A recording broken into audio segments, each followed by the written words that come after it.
لیوال د لرې ښوونځی. بسم الله الرحمن الرحیم. لومړی ټولګی اسلامي ښوونه او روزنه. 19م لوست التحیات. التحیات دویمه برخه. السلام علیک ایها النبی ورحمة الله وبرکاته. د کلماتو تکرار.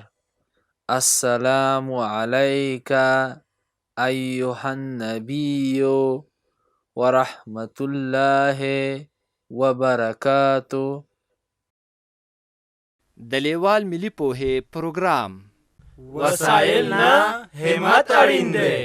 د ټکنالوژۍ په مرسته زده کړه په هر کور، هر ځای، هر وخت او هر عمر کې پرته له ښوونکي او ښوونځي.